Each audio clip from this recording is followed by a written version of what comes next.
tarde. Eu me chamo Karine de Matos Costa. Para quem não me conhece ainda, eu sou mestre em Botânica pela Universidade Federal Rural de Pernambuco e sou doutoranda, no curso de doutorado em Biologia Vegetal pela Universidade Federal de Pernambuco. E esse é um tema que me interessou, sempre me interessei por esse tema, porque eu sempre tive muita dificuldade de escrever.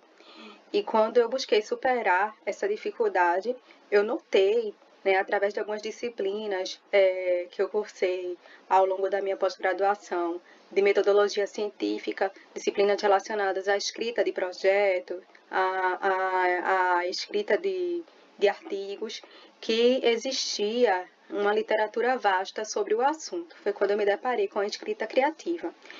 Então, esse minicurso está intitulado como Escrita Criativa, Ideias que Podem Mudar o Mundo. Então, o objetivo é adquirir segurança e praticar a escrita de textos criativos que expressem ideias coerentes para o leitor, né? Porque não adianta você escrever páginas e páginas e a pessoa ler o seu texto e não entender qual a mensagem que você quer transmitir através daquele texto. Ou então a pessoa se perder, porque você acaba misturando as ideias e não traz uma sequência lógica para quem está acompanhando o texto.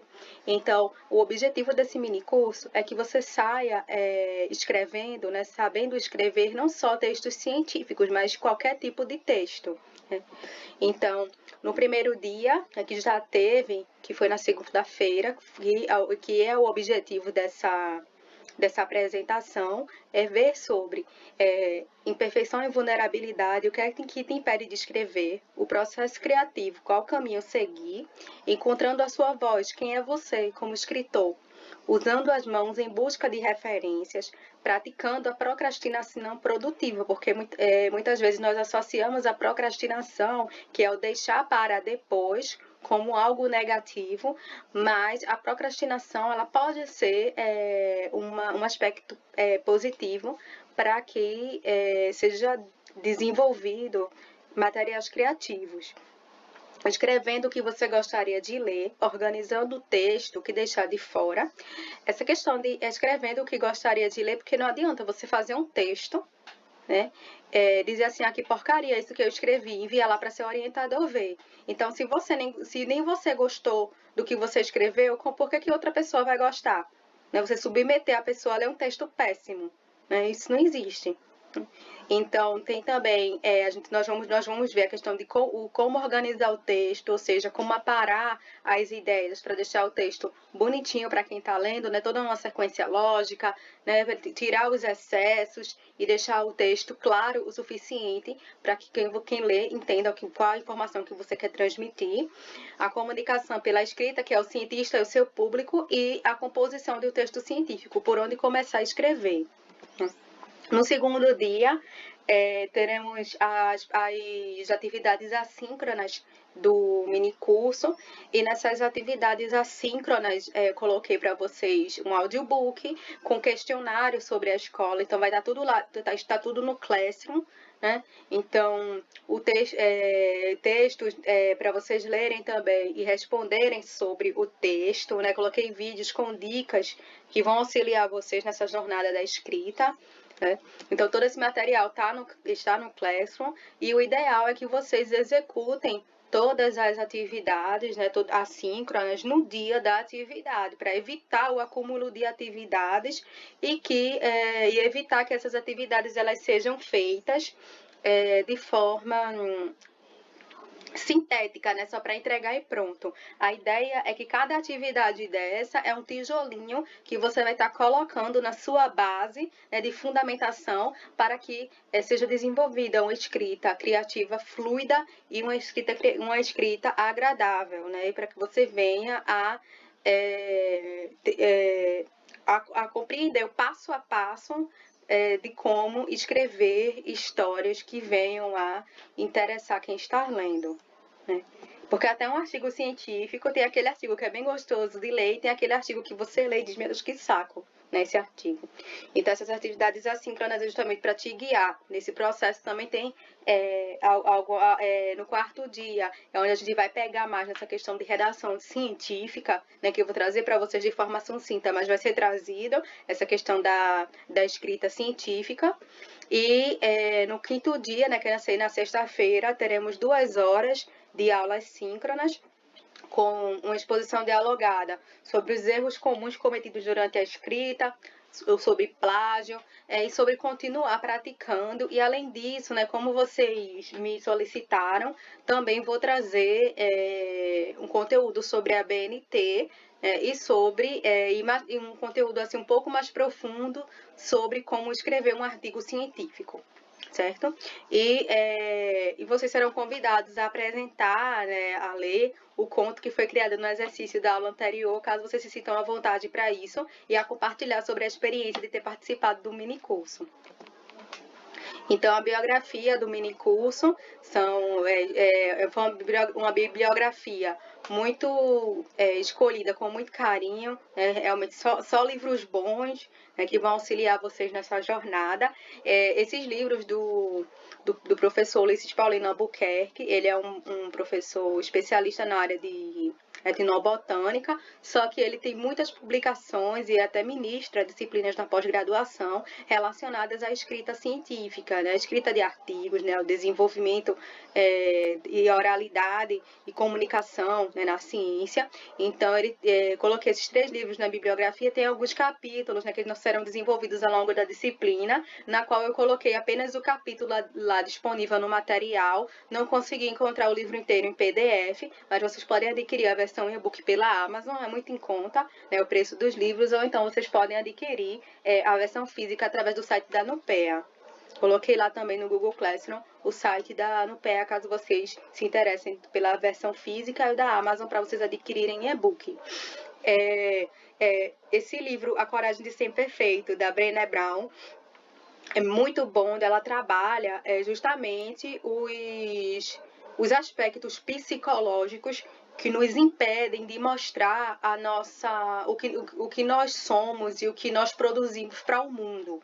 Então, não adianta eu trazer aqui um mini curso com todo o passo a passo de como vocês escreverem, de como escrever um artigo científico, de como escrever um texto, se vocês não trabalharem essa questão psicológica, né? Esse impasse psicológico que impede o desenvolvimento da escrita. Então, esse livro ele é excelente, eu encontrei ele em PDF, disponibilizei lá para vocês no Google Classroom, e também eu coloquei o link de uma palestra, né, da Brené, que ela é uma das palestras mais visualizadas do YouTube, é uma palestra muito famosa, muito boa, porque ela é excelente, onde ela traz justamente uma síntese desse livro, né, que ela publicou depois da palestra, e ela fala das limitações, né, dos aspectos sociais que reforçam esse sentimento de imperfeição e nos impedem de expressar o que nós somos e o que nós temos para oferecer ao mundo.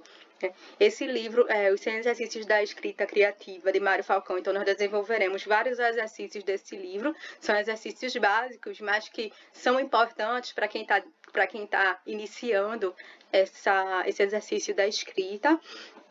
Esse é um artigo que foi publicado na Nature, muito bom também, que fala sobre turbinar a escrita, justamente fala sobre a escrita científica, o que nos impede, né, quais as amarras que nos seguram, né, quais as principais dificuldades, né, que os cientistas encontram em escrever. Ele é muito bom também. Coloquei a versão também em português lá nos materiais e a versão em inglês para vocês acessarem desse trabalho. Temos até um exercício com esse artigo.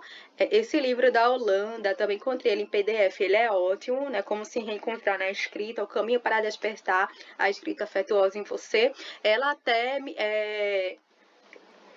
disponibiliza no próprio site dela um curso, né, de escrita, onde ela explica mais profundamente, para que você desenvolva essa escrita criativa, né, essa escrita afetuosa, que é como ela chama.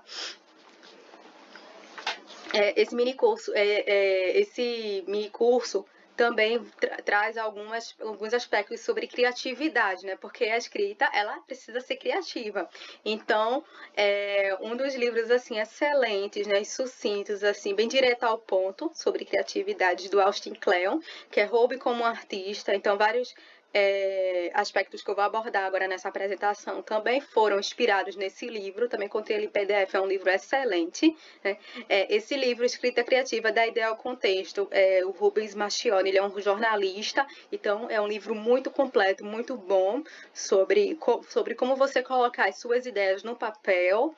Também coloquei na bibliografia desse mini curso, e é um livro muito, muito, muito famoso, né, e muito comentado, Cartas a um Jovem Cientista, que também fala do processo criativo do cientista, que é do Edward Wilson. Então, toda a bibliografia, todo o material do minicurso, ele foi desenvolvido com o maior carinho. Vocês terão todo acesso lá no Google Classroom.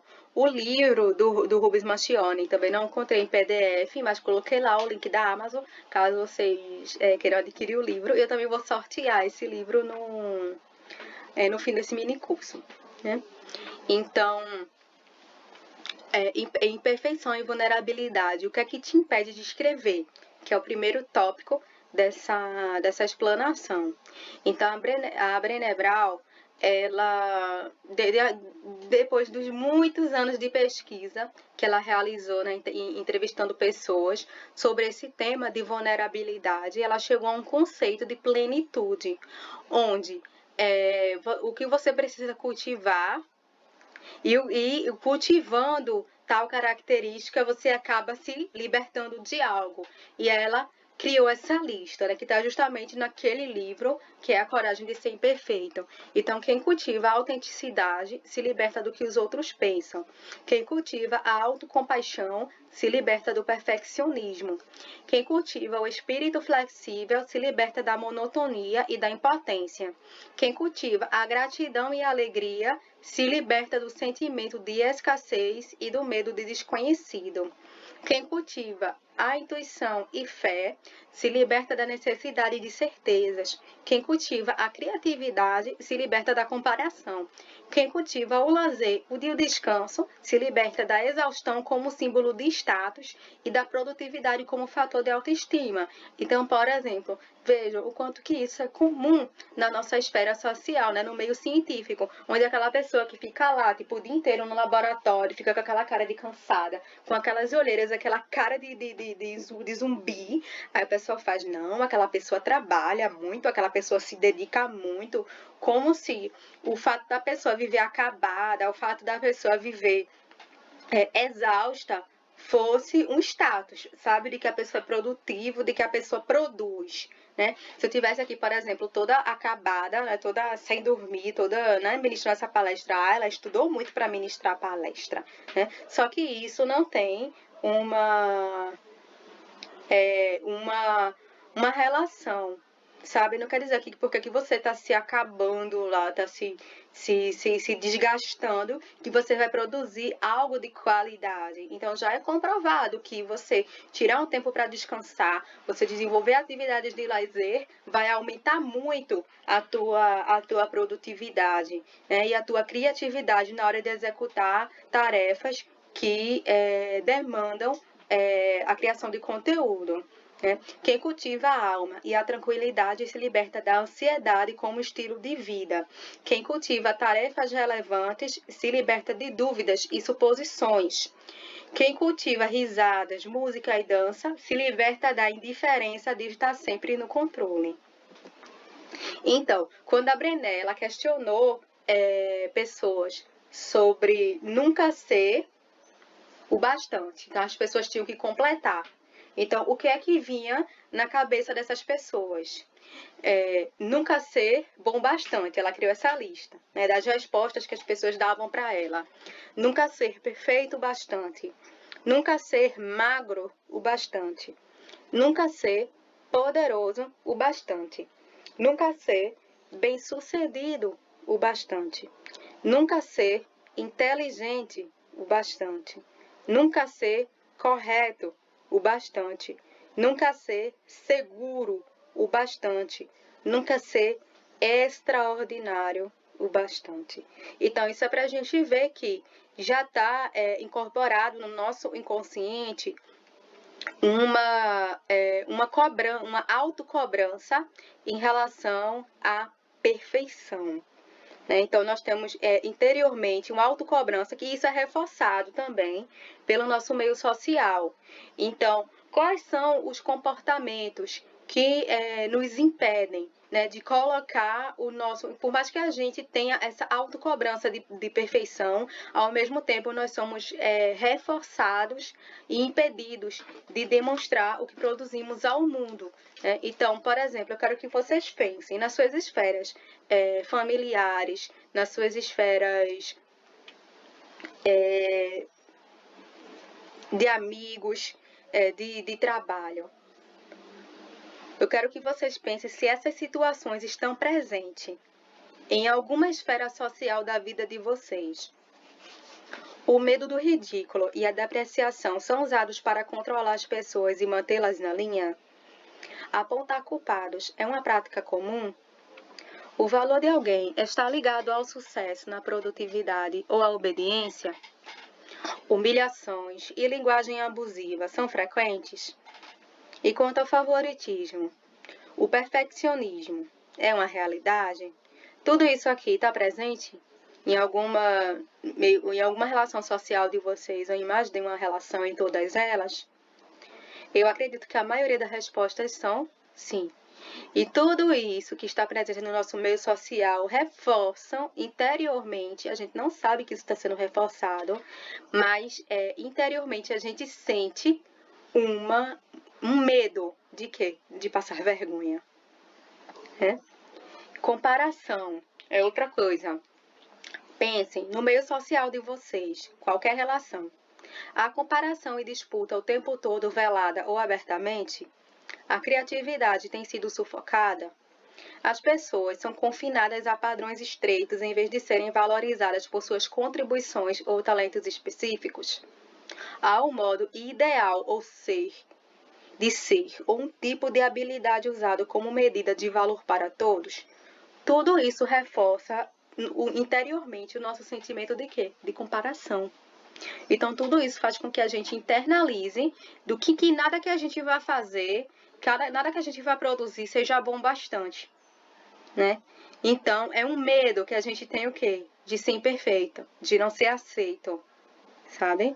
De ter um feedback negativo, desmotivação. Pense nos seus meios sociais, nas suas relações sociais. As pessoas estão com medo de correr riscos ou tentar coisas novas? É mais fácil ficar quieto do que compartilhar ideias, histórias e experiências? A impressão geral é de que ninguém está realmente prestando atenção e escutando? Todos estão se esforçando para serem vistos e ouvidos? E aí? Com certeza sim, né? Na maioria das respostas. Né? Se você pensou um lindo e sonoro sim, né? Então tudo isso reforça o quê? Interiormente o nosso sentimento de quê? De desmotivação. Então vocês vejam que cultivar, né, a vulnerabilidade, ou seja, você se aceitar enquanto ser imperfeito, é a mesma coisa que a gente remar contra a maré. Tem lá ondas enormes tentando nos engolir, nós estamos remando contra essas ondas. É um esforço grande, mas é um esforço que necessário, né? Então, o que é vulnerabilidade? É enfrentar a incerteza, a exposição e os riscos emocionais, sabendo que eu sou o quê? O bastante. Ou seja, é a gente se expor, ficar totalmente exposto, sem ter uma perspectiva de certeza, você se lançar no mar de incerteza. Eu vou escrever o meu texto, vou escrever a minha história, mas eu não sei se as pessoas que vão ler vão gostar do que eu escrevi. Foda-se, eu escrevi, eu gostei. Isso é o bastante, sabe? O feedback, o que é que vai vir, é você estar preparado, sabe? Preparado para se expor, para mostrar o que você tem ao mundo, mesmo que as pessoas julguem que aquilo que você produziu não é bom bastante, né? Então, Quando ficamos vulneráveis, quando a gente pergunta assim, vulnerabilidade no geral, nós ficamos totalmente expostos. A gente sente que entrou numa câmara de tortura, que chamamos de quê? De incerteza. Como é ruim a gente vivenciar assim, poxa, a gente não tem uma segurança, sabe? Olha, eu tenho um emprego hoje, mas vai ter demissão amanhã, então eu não sei se eu vou permanecer no meu emprego. Então bate uma ansiedade, né? Um sentimento de incerteza. Então vulnerabilidade é isso, é você assumir um risco emocional enorme. Então se eu perguntar assim para cada um que tá aqui, dizer assim, você quer estar numa posição de vulnerabilidade? A maioria vai me dizer não. Basicamente todos vão dizer, não, eu não quero ser vulnerável, eu quero estar sempre no controle, eu quero ter sempre certeza de tudo. E são justamente essas amarras que impedem que nós nos mostremos ao mundo, que nos impedem muitas vezes de escrever, né, de colocar as nossas ideias no papel. Porque quando a gente coloca as nossas ideias no papel, a gente está se lançando na incerteza, porque a gente não sabe se quem vai ler vai achar bom. A gente não consegue prever qual o resultado dessa exposição. Então, eu trouxe para vocês algumas listas de mitos relacionados à vulnerabilidade, que as pessoas acreditam que está relacionada à vulnerabilidade, que é de senso comum, mas que não é verdade. Como, por exemplo, a nossa sociedade associa vulnerabilidade à fraqueza, né? Só que, por quê? Porque vulnerabilidade é incerteza, risco e exposição emocional. Aí as pessoas tendem a associar a fraqueza. Exibir nossa arte, nossos textos, nossas fotos, nossas ideias ao mundo sem garantia de aceitação. Essa frase ela foi retirada do livro da Brené. Ou apreciação também significa o quê? Nos colocar numa posição de vulnerável. Só que, pensem direitinho comigo. A Brené, ela colocou essa frase e pediu para as pessoas completarem. E ela colocou assim: vulnerabilidade é. Aí as pessoas completaram com expressar uma opinião impopular, me defender e me impor, pedir ajuda, dizer não, começar meu próprio negócio, ajudar minha esposa de 37 anos com câncer de mama em estágio avançado, tomar decisões sobre seu testamento, tomar a iniciativa do sexo com a minha esposa. Sinceramente, vocês associam essas respostas à fraqueza? Por mais que a sociedade pense que sim, mas essas respostas não são demonstrações de fraqueza, são demonstrações de coragem, né? Então, é essa questão que muitas vezes nós admiramos aquelas pessoas que assumem uma posição de coragem frente à mídia, que assumem uma posição contra, né, mas que nós julgamos correta, né, a pessoa se expõe como vulnerável, nós admiramos isso nas pessoas, mas nós não temos coragem de trazer isso para a nossa vida. É aquela questão, eu admiro a tua vulnerabilidade, mas eu não quero isso, mas eu não quero ser vulnerável, porque vulnerabilidade não é para mim, né? Então, quando muitas pessoas foram questionadas pela Brené sobre a sensação de estar vulnerável, a sensação de estar vulnerável é. Então, muitas pessoas questionaram com tirar a máscara e esperar que o verdadeiro eu não seja muito decepcionante. Essa eu achei foda, essa, né? Como não ter mais que engolir sapos. O encontro da coragem com o medo. Estar no meio de uma corda bamba. Mover-se para frente ou para trás. É igualmente assustador. Ter mãos suadas e coração disparado, estar com medo e empolgado, aterrorizado e esperançoso. Sair de uma camisa de força. Ou seja, são situações agradáveis? Não. Estar vulnerável de início não traz uma sensação agradável, não, né? Porque é remar contra a maré. Nós empregamos um esforço quando nos colocamos como uma posição de vulnerável. Muitas pessoas associaram estar vulnerável é estar nu, né? É como ficar nu no palco e esperar por aplausos em vez de deboches. É estar nu quando todos os outros estão vestidos. É como estar nu em um sonho. Você está no aeroporto completamente pelado. E é justamente isso. Quando você escreve, que você expõe o seu texto, quando você expõe um desenho, quando você cria algo, expõe isso ao mundo, você está se expondo sem garantia nenhuma de aceitação. Né? E os próprios fatores que eu mencionei anteriormente, os fatores sociais de medo, de desmotivação, né? que trazem o medo da vergonha, né? da desmotivação, né? Tudo isso está relacionado à nossa sensação interior, que muitas vezes a gente sente de ficar lá na frente do computador, né? Escrever 2 linhas de um texto que deveria ter 2 laudas e a gente não consegue escrever.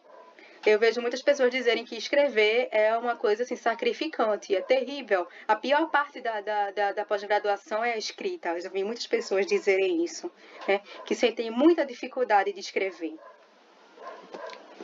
Mito 2, vulnerabilidade não é comigo. Então eu trouxe aqui essa frasezinha, que é da Madeleine L'Engle, que ela diz assim: quando éramos criança, costumávamos pensar que quando crescêssemos não seríamos mais vulneráveis. Mas crescer é aceitar a vulnerabilidade, é estar vivo, é estar vulnerável. Né? Então, a questão de estar vivo é justamente você estar vulnerável, porque mesmo que a gente não queira, existem situações na nossa vida no qual nós somos obrigados a assumir uma posição de vulnerabilidade, mesmo que a gente não tenha consciência disso. Então você tem que pensar, o que é que eu faço quando me sinto emocionalmente exposto? E aí, eu finjo um desmaio? Eu pago de doido, faço o que tá comigo? Eu saio correndo? Quando me comporto, quando me sinto desconfortável e inseguro, estou disposto a correr riscos emocionais? Tudo isso, responder essas perguntas vai te dizer o quão disposto você está em avançar nesse mini curso, em trazer as tuas ideias ao mundo através da escrita. Mito 3. Vulnerabilidade é expor totalmente a minha vida. Então, muitas pessoas pensam que você está vulnerável é justamente você contar toda a sua vida ao público. Você está lá contando, fazendo aquele story no Instagram, mostrando quando você vai no banheiro, quando você acorda, o que você está comendo. Isso não é vulnerabilidade, minha gente. Então, eu trouxe aqui essa afirmação. O que dizer quando certa atriz de cinema posta no Twitter sobre a tentativa de suicídio de seu marido? Ou quando rostos conhecidos da TV dividem com o resto do mundo detalhes íntimos de suas vidas e da vida de seus filhos. O que dizer? Muitas pessoas acham que isso é vulnerabilidade, mas não é. Vulnerabilidade é você se expor, né, para pessoas que conquistaram o direito a essa exposição. Né? Então, assim, você coloca o seu texto ao mundo, você coloca a sua criatividade ao mundo, beleza. Mas quando se diz respeito à sua vida particular, né, aspectos particulares, você expõe a sua vulnerabilidade a pessoas de sua confiança. Como, por exemplo, eu produzi um texto, né? E eu quero que a minha amiga leia esse texto e ela me diga se o texto ficou bom. Então, eu sei que essa pessoa realmente vai contribuir para aquele texto, que ela vai contribuir porque eu conheço a capacidade daquela pessoa, aquela pessoa conquistou a minha confiança a ponto de eu pedir que ela leia algo meu e dê uma opinião crítica, sabe? Do mesmo tempo que na nossa vida afetiva, nós também temos pessoas a quais confiamos em contar nossos segredos, e a gente tem aquelas pessoas que a gente sabe que se a gente contar aspectos da nossa vida, no outro dia vai estar lá passando na televisão Cristina Rocha, no caso de família. Sabe? Então, vulnerabilidade é justamente você se expor, mas se expor com sabedoria. Mito 4, eu me garanto sozinho. Muitas vezes nossa maior ousadia, né, nossa primeira maior ousadia é pedir ajuda. Justamente isso. Né?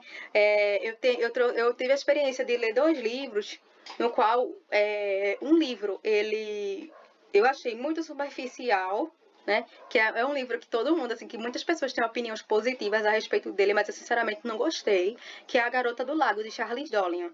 Né? Então, eu achei que ele foi muito superficial, né, em tratar temas bem polêmicos. Eu notei que a escrita dele foi muito... não teve profundidade em relação na história, a personalidade dos personagens faltou um pouco de profundidade, né?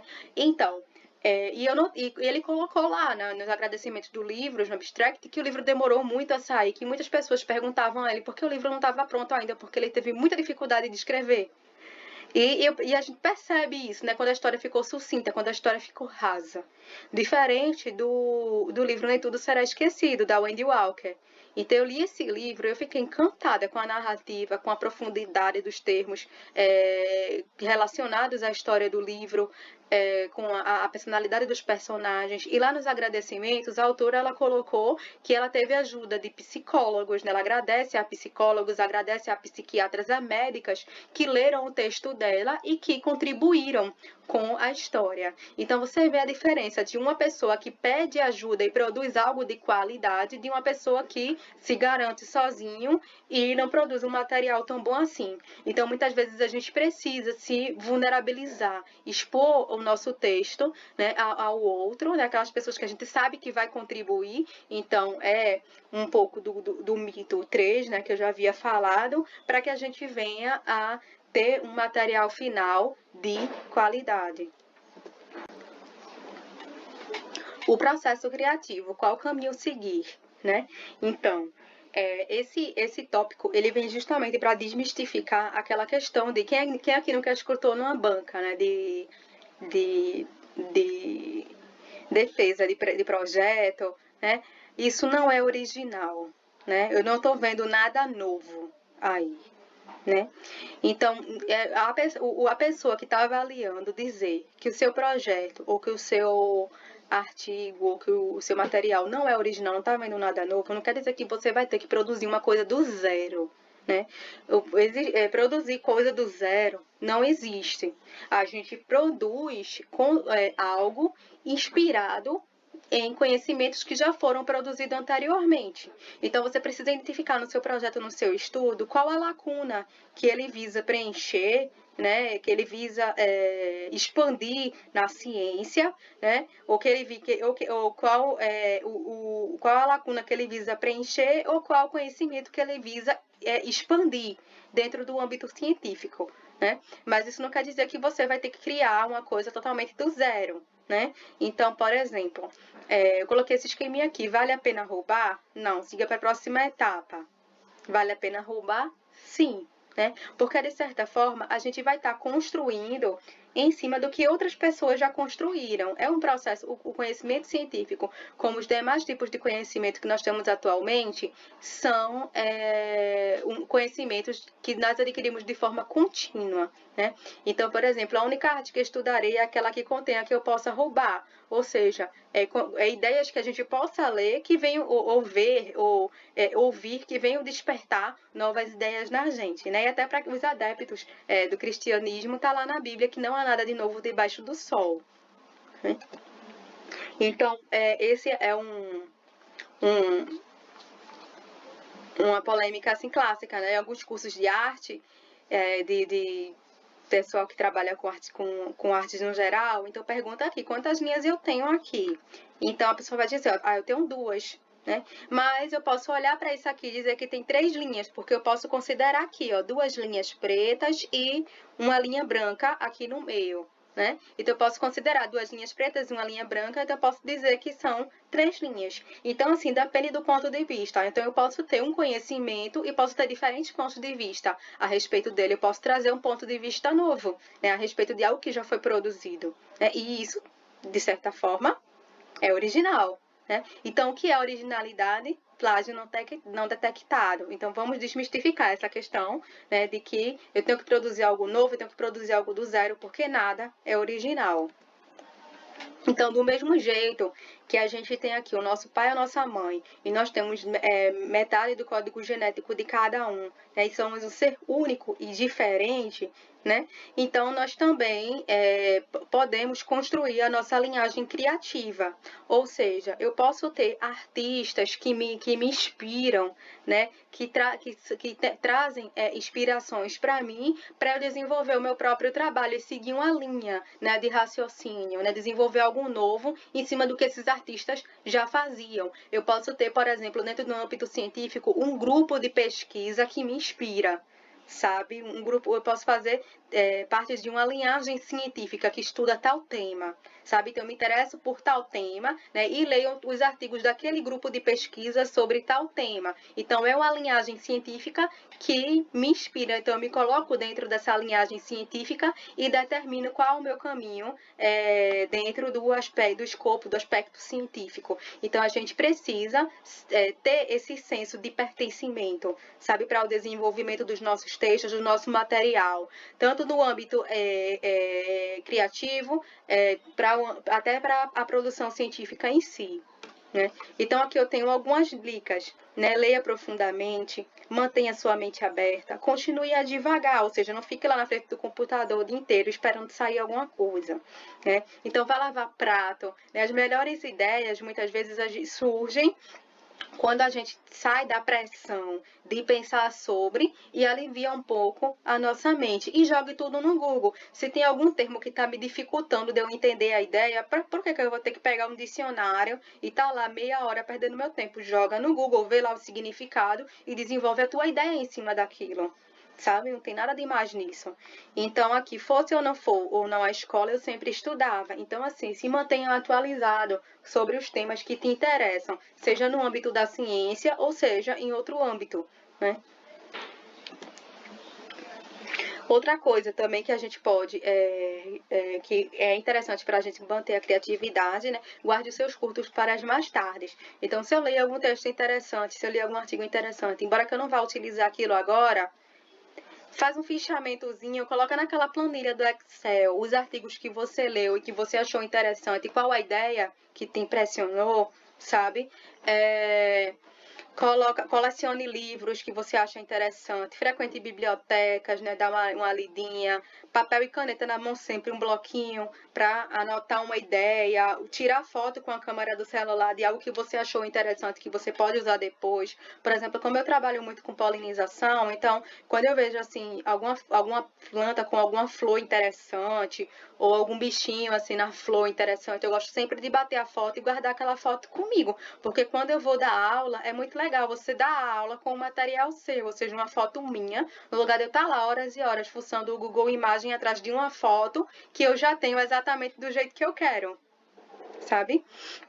Então, é melhor pegar o que não lhe pertence do que deixar esquecido por aí. Então, isso justifica, né, muitos artigos de meta-análise, né, de revisão sistemática que a gente tem, porque nós precisamos de pessoas que peguem tudo aquilo que foi produzido, né, unam e tragam um padrão para aquilo. Né? Então, os artigos de análise sistemática, de meta-análise, na qual a gente tem revisão de literatura, né? Que são artigos feitos com dados ou informações de artigos, de outros artigos que já foram publicados, é justamente para que a gente venha a dar um significado para tudo aquilo que foi produzido, né? Para organizar melhor as ideias, para traçar um caminho. Né? Então, nada precisa, não precisa, as coisas não precisam necessariamente ser novas. Né? Quando a gente pega o que foi dos outros e atribui um novo significado, né? Ou isso é necessário até para dentro do âmbito científico, né? Então, para isso nós temos os artigos de meta-análise e de revisão sistemática, que estão muito em alta agora nesse período de pandemia, quando muitos cientistas eles estão impossibilitados de estar coletando seus dados em campo.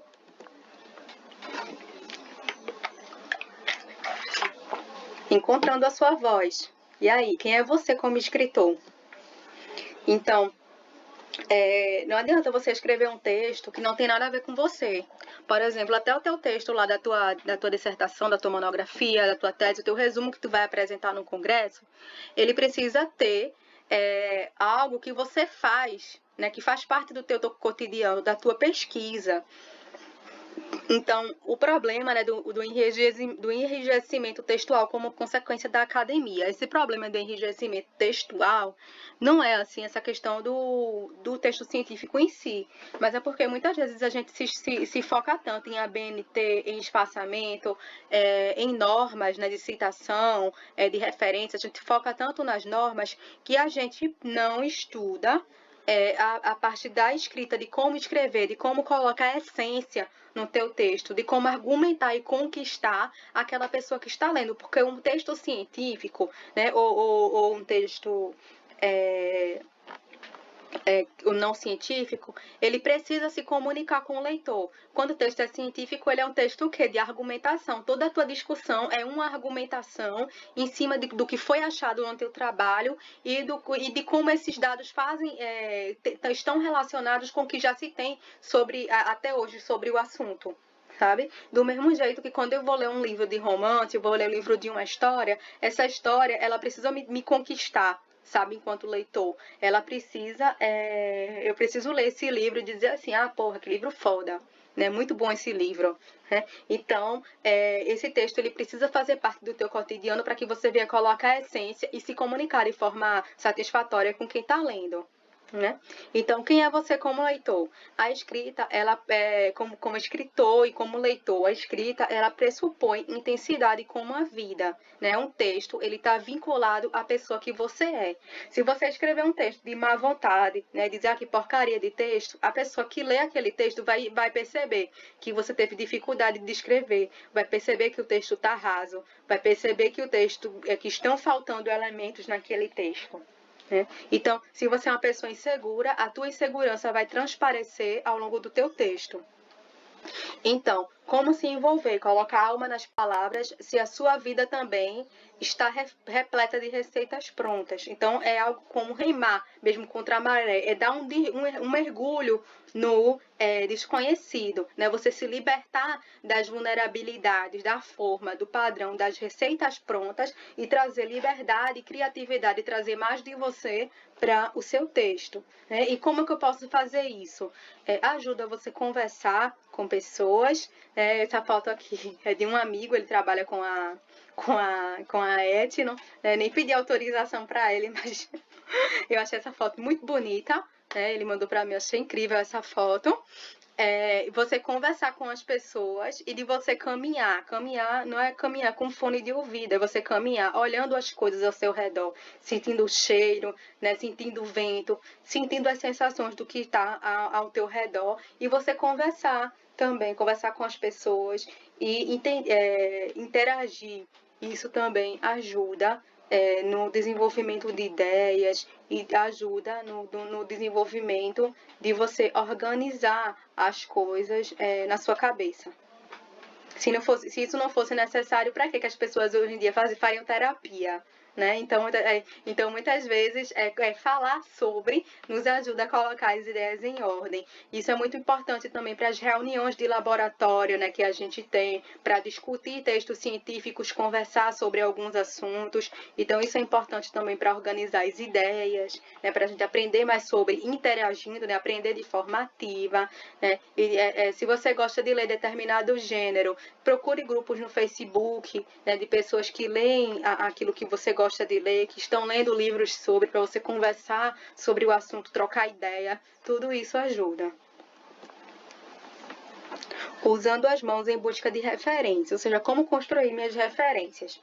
Então, não sabemos de onde nossas ideias vêm. O que sabemos é que ela não vem dos nossos laptops. Ou seja, o computador, né, as ferramentas que a gente tem, né, de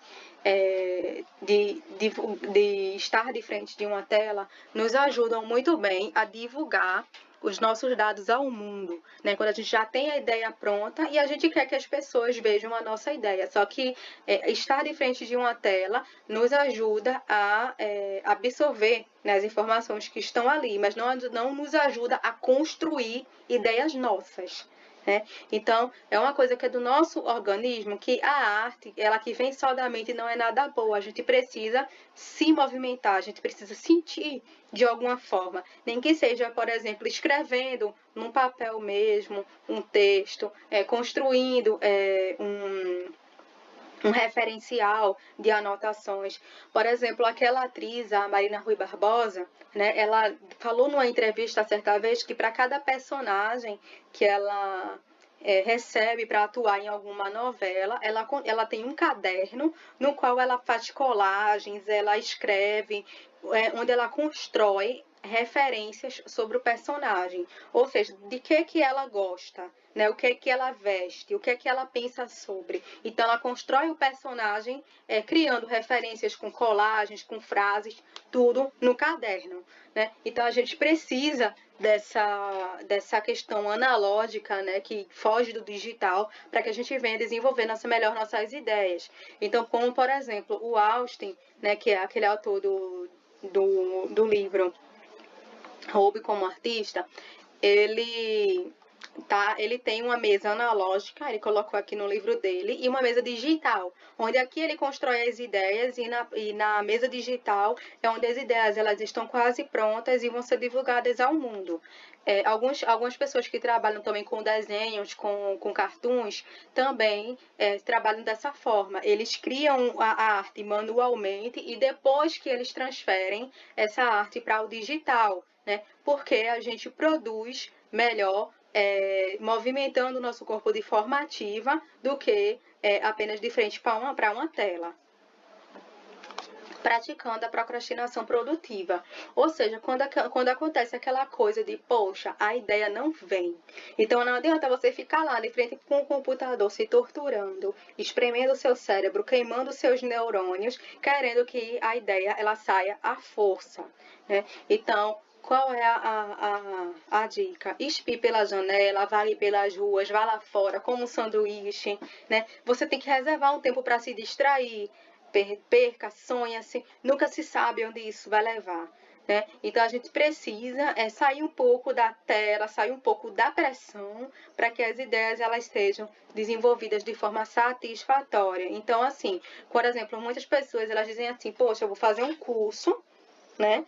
Vou defender meu projeto, então eu não posso ler, não posso mais sair com meus amigos, eu tenho que morar dentro do meu quarto com o meu computador até terminar de escrever tal coisa, né? Então você vai ficar lá e não vai ter um resultado satisfatório. Por quê? Porque o seu organismo, o seu corpo, ele vai sentir a dor da amputação, vai sentir dor daquele capítulo da série que você queria ler e que você queria ver e não assistiu, vai sentir a dor daquele livro que você deixou lá num canto parado, que você se empolgou com a história, mas não leu mais. Então, assim, você pode dedicar um tempo maior ao seu trabalho, mas você não pode deixar os seus desejos desassistidos, né? Então, não se preocupe com a coerência entre uma parte e outra. O que unifica todo o seu trabalho é o fato do que você fez, você vai ajustando depois, certo? Então, não deixe os seus hobbies de lado, eles são importantes. Escrevendo o que você gostaria de ler. Se eu escrevo uma porcaria, eu olho para esse texto e digo, mas que bosta de texto. Para que eu vou submeter outra pessoa a ler aquilo que eu acho uma bosta? Né? Então, assim, você tem que escrever justamente o que você gostaria de ler. Então, assim, poxa, eu queria tanto ler sobre tal coisa, mas eu não vi nada interessante sobre porque fulaninho não fez assim e assim. A gente sabe tanto criticar os outros, por que a gente mesmo não faz? Sabe? Então é justamente o que? Juntar os ramos da sua árvore lá, aquelas pessoas que te inspiram, né? Aquelas pessoas que são a parte da sua linhagem criativa, né? Então você pode misturar e combinar e fazer o que eles fariam, ou o que você gostaria que eles tivessem feito, mas não fez. Você pode fazer de forma diferente e trazer algo inovador nos seus textos, na sua escrita, na sua arte, né? Escreva sobre o que você gosta. Né? Se você gostar de escrever sobre si mesmo, tenha um diário, fale sobre você, sobre suas percepções, né? Isso é bom. Desenhe a arte que você quer ver, comece o negócio que você quer gerir, toque a música que você quer ouvir, escreva os livros que você quer ler, crie os produtos que você quer usar, faça o trabalho que você quer ver, pronto. Organizando o texto, que deixar de fora. Então não adianta a gente juntar, fazer aquele bolo de ideias, né? Tive um monte de ideia, mas essas ideias não terem uma sequência lógica, não terem uma direção. Aquela pessoa lê aquele texto e fala assim, poxa, o que a pessoa quer dizer com isso? É tanta coisa aqui que eu fiquei confusa. Então, seu texto, ele não pode ficar o quê? Confuso. Então, a gente precisa saber aparar, né? Saber o que tirar e o que deixar para a ideia que a gente venha transmitir para quem está lendo fique clara da melhor forma possível. Então, dizer assim mesmo que tem todo o tempo do mundo, todo o dinheiro do mundo, todas as cores da paleta, qualquer coisa que quiser, isso só mata a criatividade. Então, a gente precisa de o quê? De limitações, né? Então, se você tem, eu queria fazer tal coisa, mas eu só tenho esse lápis e essa caneta. Faz com o lápis e a caneta. Muitas vezes a gente faz com menos e acaba improvisando e sai algo bacana.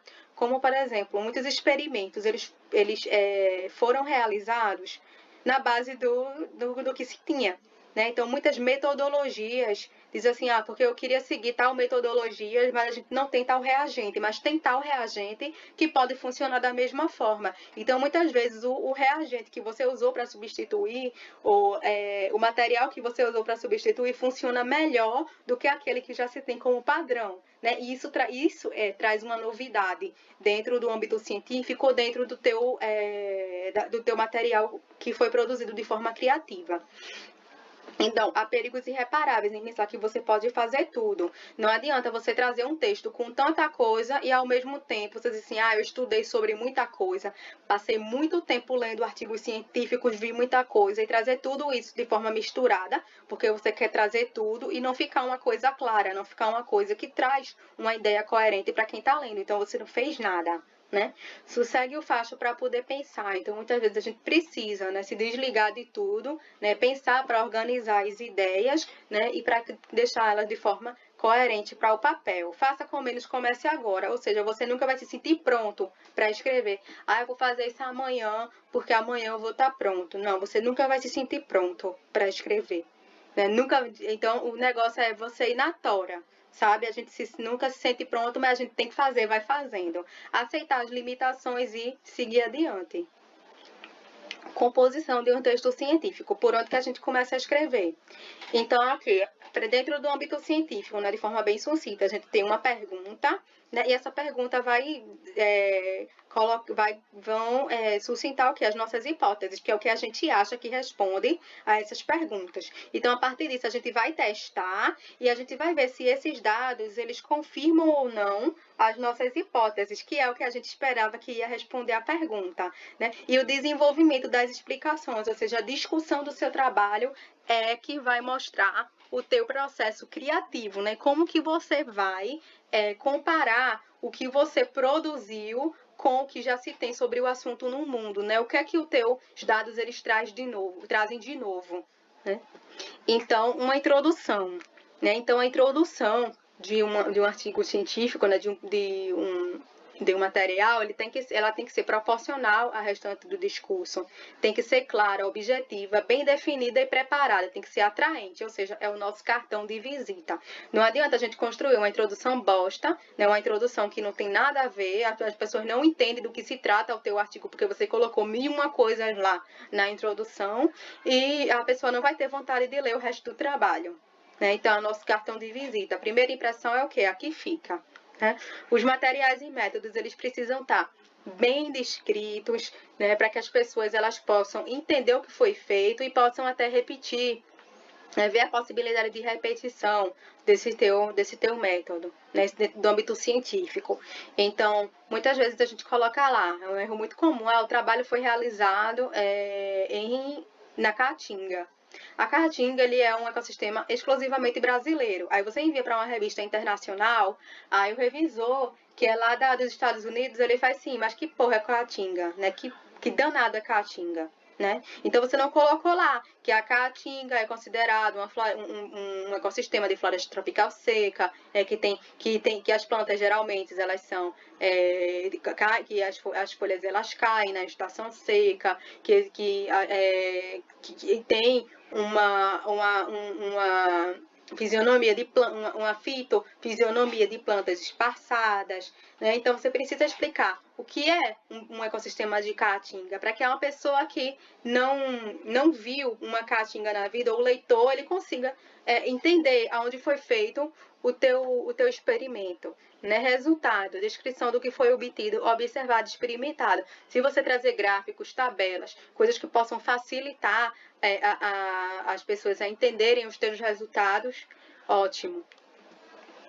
a discussão, né? Então, os comentários eles devem ser objetivos sobre os resultados, né? E é justamente na introdução que você vai olhar a dimensão global dos teus resultados, onde é que isso se encaixa, né, com o que já se tem sobre o assunto, e evitar a discussão fofoca, que é justamente quando você não foca nos seus resultados e fica, o meu resultado encontrou tal coisa, que é igual a fulaninho que encontrou tal coisa, que é igual a fulano que encontrou a mesma coisa, que corrobora com fulano e fulaninho também, né? Só que fulano encontrou diferente, mas fulano encontrou igual. Evitar esse tipo de discussão, na qual você fica só trazendo os dados de outros trabalhos e não foca nos teus resultados. Então a pessoa vai ler o teu artigo e vai dizer o que que esse trabalho traz de novo, então, se ele só achou que fulaninho, fulaninho, fulaninho já achou e já está publicado, sabe? Então, você tem que trazer comentários objetivos sobre os teus resultados e argumentar qual a importância desses resultados para o que já se tem sobre o assunto. Pode citar o resultado de fulaninho e fulaninho, mas de forma coerente, né? E não apenas dizendo que ele achou ou que ela achou igual ou diferente, né? E trazendo o resultado de outros trabalhos. O foco é no seu. E qual a lacuna, né? Ou qual a área, o conhecimento que está expandindo sobre o que já se tem até agora. Conclusão. A conclusão ela precisa ser objetiva, expressiva e categórica. Você precisa ler o teu trabalho e dizer, poxa, eles realmente acharam isso, né? Foi isso que foi preenchido, isso que foi abordado no trabalho. Então, ela precisa ser bem clara para que as pessoas leiam e realmente fechem o assunto, entendam a mensagem que o teu trabalho quer passar. Qual o caminho? Então, eu trouxe aqui um guiazinho. Não se preocupem que esse slide ele já está, né, no Google Classroom, para vocês terem acesso a esse material. O caminho é para quê? Para quem? Quando você responder essas perguntas, você está se direcionando para os objetivos. Por quê? Para a justificativa do teu estudo. Como, quando, com quem e onde. Está se direcionando à metodologia. O que encontrou? Direcionando aos resultados. Como interpretou? Então, como você interpreta, já está relacionado à discussão. Como sintetizou o que foi encontrado e interpretado? Ou seja, a partir de tudo isso eu concluí que isso já é a conclusão. Então, a comunicação pela escrita, o cientista e o seu público. Então, a gente precisa definir muito bem o nosso público e adequar as nossas apresentações, o nosso texto também ao nosso público. Então, a divulgação científica, né, é um caminho onde você vai mostrar os teus resultados ao mundo, né, o que você produziu, né, o compartilhamento desse conhecimento, seja em forma de palestra, na forma de apresentar o teu resumo, na escrita do teu resumo também, na apresentação, na escrita do teu artigo, se você for apresentar esse artigo em algum exemplo, na reunião do teu laboratório, se você vai produzir algum material midiático, né, para você postar lá no teu Instagram, né, sobre o teu trabalho científico. Então, divulgação científica é você compartilhar esse conhecimento. Então, pontos que devem ser considerados nisso é justamente a explicação, ou seja, você vai considerar o conhecimento prévio do público. Qual é o meu público? Né? O meu público são pessoas da minha área que já têm o conhecimento básico sobre as bases do que eu vou tratar, né? O meu público são pessoas que podem ser de outras áreas do conhecimento. O meu público é o público em geral, onde eu posso ter pessoas leigas, que nunca ouviram falar sobre o assunto lá, para ouvir o que eu tenho, ou para ouvir ou ler o que eu tenho a dizer. Então, se o teu tema for um tema muito específico, alguns conteúdos, né, base, né, para se entender o ponto que você quer tratar, precisam ser mencionados anteriormente. Mas a gente tem que evitar estar ensinando o padre ao vigário. Ficar lá horas e horas lá explicando por exemplo, se eu vou falar sobre o Covid, né? Então, se eu for falar sobre a eficiência das vacinas do Covid, então eu preciso falar sobre alguns assuntos sobre como uma vacina atua no organismo. Mas eu não preciso, ficar 1 hora falando sobre como a vacina atua no organismo, dar aquela aula show de imunologia e deixar o meu ponto principal, que é a vacina, de qual a eficácia da vacina do Covid, fala quando a pessoa já está cansado de ler, né? Ou seja, a pessoa lê o texto e fica lá um monte de coisa prévia, e não vai direto ao ponto. Né? Então a gente tem que evitar essa questão de ensinar, de ensinar o padre, de ensinar o padre, o nosso vigário, para evitar deixar as coisas cansativas para o nosso público, né? Então, clareza é necessário, que é deixar claros os objetivos e levar a fala ou a escrita na mesma clareza, né, e direto ao ponto, não ficar lá enrolando, para que o leitor ou o público fique com aquela impressão de falou e não falou nada.